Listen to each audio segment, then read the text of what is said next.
Orang yang bernama Abraham yang nggak mungkin bisa punya anak, Tuhan berikan dia punya kemampuan untuk punya anak, itu kuasa kebangkitan. Bayangkan saudara ketika Abraham diminta oleh Tuhan untuk menyerahkan anaknya. Oh, Anda mesti tahu ini. Anda mesti tahu.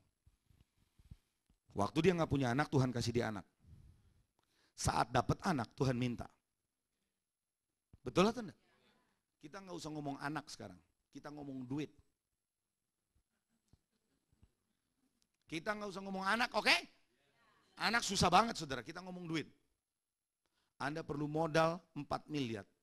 Minta Tuhan, Anda doa, minta Tuhan 4 miliar. Tuhan kasih 4 miliar. Anda bersyukur enggak? Bersyukur enggak?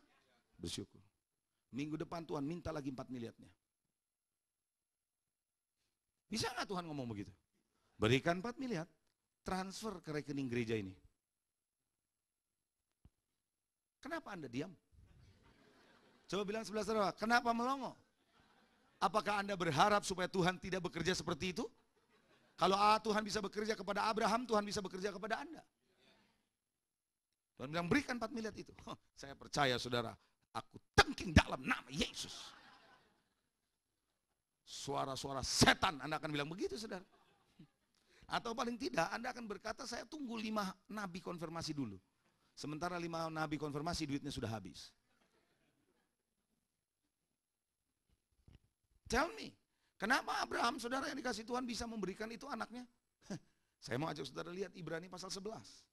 Ada kaitannya dengan kuasa kebangkitan saudara. Ibrani pasal 11 ayat 17.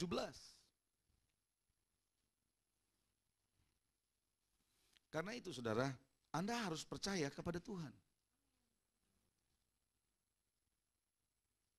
Oke. Mari kita lihat. Karena iman, ayat 17 Ibrani 11. Karena iman, maka Abraham tatkala ia dicobai, mempersembahkan Ishak. Ia yang telah menerima janji itu rela mempersembahkan anaknya yang tunggal. Walaupun kepadanya telah dikatakan keturunan yang berasal dari Ishaklah yang akan disebut keturunanmu. Karena ia berpikir bahwa Allah berkuasa membangkitkan orang-orang sekalipun dari antara orang mati. Dari sana ia sekarang akan telah menerimanya kembali. Saya beritahu saudara, waktu masa Abraham mempersembahkan Ishak, Abraham belum pernah lihat ada orang dibangkitkan. Nggak pernah ada pengalaman kebangkitan. Tapi dia tahu ada kuasa kebangkitan. Itu yang membuat dia punya iman bekerja sama dengan kuasa kebangkitan ini. Itu sebabnya saudara yang dikasih Tuhan, Anda dan saya perlu punya kuasa kebangkitan ini. Apapun yang hari ini Anda rasa tidak mungkin, tidak mungkin, tidak mungkin, tidak mungkin, tidak mungkin, itu karena pikiranmu. Itu karena keadaanmu. Karena itu mata jasmanimu. Tapi Anda harus tahu ada kuasa yang lebih dahsyat daripada apa yang Anda lihat. Ada kuasa yang lebih dahsyat dari apa yang Anda alami. Ada kuasa yang lebih dahsyat dari apa yang Anda sedang ada di dalam proses hidupmu. Saudara, kuasa kebangkitan. Coba katakan kuasa kebangkitan. Bilang lagi, no limitations. Penjara tidak bisa menghentikan Paulus. Penjara tidak bisa menghentikan Yusuf. Betul tidak saudara? Goa singa tidak bisa menghabisi Daniel. Dapur perapian tidak bisa menghentikan dan menghabisi Sadrak, Mesak, Abednego. Saya percaya saudara, apa yang menjadi batasanmu hari ini tidak ada yang bisa membatasi. Karena Anda hidup dalam kuasa kebangkitan. Kalau Anda berkata, Pak itu cerita Alkitab tidak sekarang, itu Anda berarti namanya Anda bukan orang percaya. Anda harus percaya bahwa apa yang ada di Alkitab bisa terjadi pada hidup saudara hari-hari ini. Ya atau tidak saudara?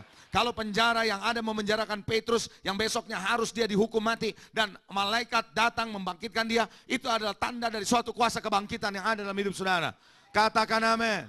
Saudara, Anda harus percaya itu saudara. Kalau laut Kolsom bisa terbelah, pada waktu itu adalah kuasa kebangkitan yang membuat bangsa Israel tidak harus mati di tangan musuh, tapi Tuhan membawa mereka keluar dalam perjalanan yang luar biasa. Haleluya. Saudara, tembok Yeriko yang menghentikan bangsa Israel melanjutkan perjalanannya oleh karena kuasa kebangkitan yang membuat tembok itu bisa roboh. Saya percaya apa yang menjadi tembok-tembokmu hari ini akan dirobohkan oleh Tuhan oleh karena kuasa kebangkitan yang ada dalam hidup saudara. Katakan amin. Saudara, laut yang menghentikan jalanmu sementara musuh ada di belakang saudara, laut itu Tuhan akan belah, laut itu akan dibuka oleh Tuhan dengan cara yang ajaib melalui kuasa kebangkitan yang ada dalam diri saudara. Itu bukan lagi dalam wujud tongkat, tapi itu bicara dari hati saudara, keluar dari mulut saudara, dan Anda akan lihat sorga akan berpihak, sorga akan bergerak buat saudara. Pintu-pintu penjara hari-hari ini yang menakutkan saudara, yang membuat Anda tidak berdaya, engkau percaya dengan penjara imajiner oleh karena pikiranmu sendiri yang berpikir, saya tidak mampu. Pintu-pintu penjara, landasan penjara akan digoncang oleh Tuhan oleh karena ada kuasa kebangkitan yang ada dalam hidup saudara. Anda harus percaya tidak ada yang bisa membatasi saudara. Saudara, Anda tidak melihat keberadaanmu, Anda tidak melihat keadaan gereja yang kecil atau besar. No, it is because you have the power of the resurrection. Oh, kalau Anda mengerti ini saudara, Anda akan melihat hidup saudara tidak lagi hidup yang penuh dengan melankolis. Anda akan deklarasikan, Anda akan enjoy, Anda akan merayakan hidup yang berkemenangan. Saudara, tahukah saudara Anda bisa merayakan hidup berkemenangan di tengah-tengah keberadaanmu yang masih dalam keadaan terbatas. Anda tidak perlu harus men-celebrate, merayakan sesuatu setelah Anda mengalami sesuatu. Apa sebabnya ada happy hour? Anda tahu happy hour? Nggak tahu ya? Saudara, happy hour itu termulainya adalah di bar-bar, di jam-jam yang nggak terlalu rame. Itu biasanya antara jam 4 ke atas sampai jam 6, jam 7 itu jam-jam belum rame. Karena orang belum pulang kantor. Lalu dikasih happy hour, dikasih minuman-minuman yang murah. Saudara, sementara orang lagi ada masalah dikasih minuman, supaya apa? Cheerful life. Lewat happy hour, namanya happy hour. Jadi dia ada di happy hour di tengah keadaan yang lagi susah. Saudara, saya beritahu saudara, kalau bar aja, bisa punya konsep begitu. Anda nangkep gak sih saya ngomong? Saya kasih tahu saudara, saya kasih tahu saudara, bar aja ngerti apa artinya happy hour di tengah-tengah sadness. Di tengah-tengah kesedihan, di tengah-tengah kekerutan hidup, dia masih kasih 2 jam happy hour.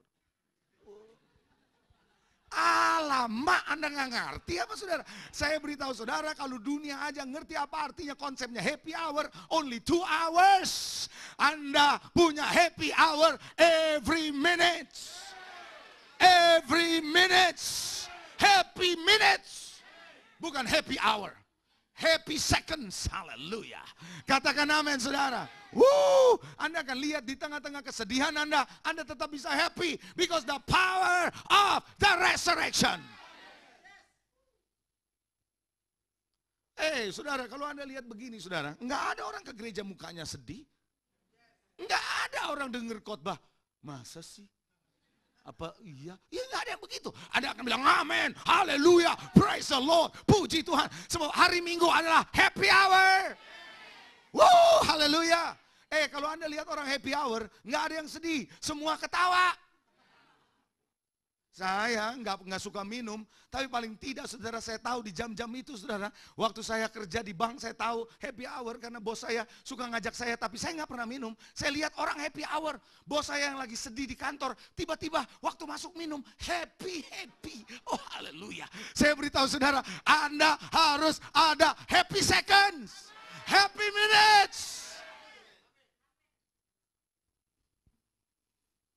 Ada amin. Jadi kalau hari Minggu tuh ya sedih. Mana ada cerita orang ke gereja sedih? Ada amin saudara? Coba lihat muka sebelah saudara, sedih atau tidak? Haleluya. Ada amin saudara? Saudara, no, you are not formed. Anda tidak dibentuk oleh keadaanmu. Tapi kuasa kebangkitan yang mengubah keadaanmu.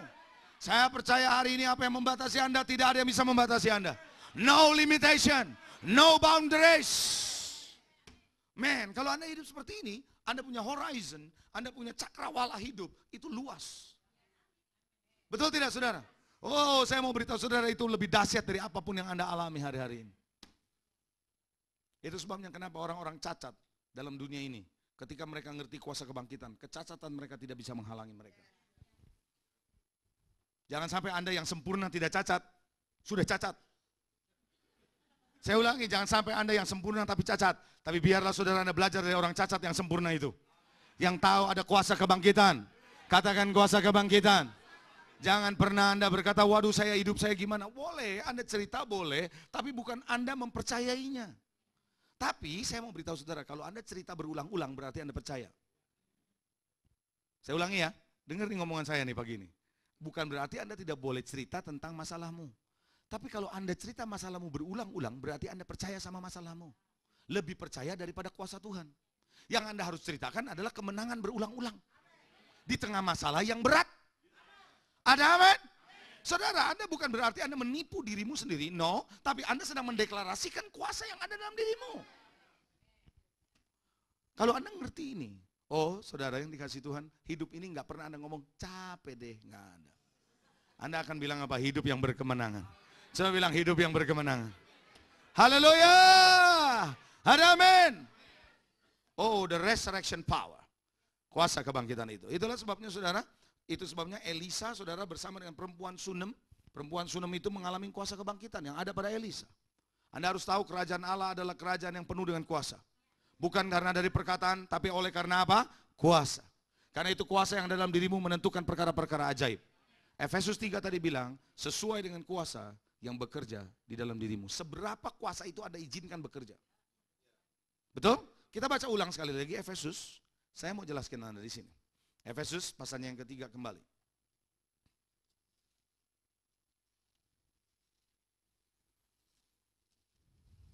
Ngalamin kuasa kebangkitan? Anda percaya ada kuasa kebangkitan dalam hidupmu? Alright, mari kita lihat saudara. Di dalam Efesus 3 ayatnya yang ke-20. Ada apa dengan AC? Belum juga ya? Kenapa? Gak masalah. Atau kuasa kebangkitan sedang mengalir ini saudara. No, I feel very hot. Ini keringetan terus ini sedang ngocor-ngocor di belakang. Efesus 3 ayat 20, it's like sauna, you know. Mari kita lihat Efesus 3 ayat 20 sekali lagi. Bagi dialah yang dapat melakukan apa? Jauh lebih banyak. Coba bilang, jauh lebih banyak. Kalau Anda punya bahasa Inggrisnya itu lebih hebat. Exceedingly abundantly. Exceeding abundantly. Jadi itu saudara exceed. Saudara tahu exceed? Bukan exit keluar, exceeding itu melampaui. Berarti saudara kalau Anda naik mobil, speed limit Anda lewatin, itu namanya exceed. Kecepatannya melampaui yang normal. Jadi sesuatu yang normal punya standar, tapi Anda melampaui standar itu. Apa yang ada dalam pikiranmu itu melampaui itu. Dan itu luar biasa sekali saudara. Jadi berarti nggak ada yang bisa batasi.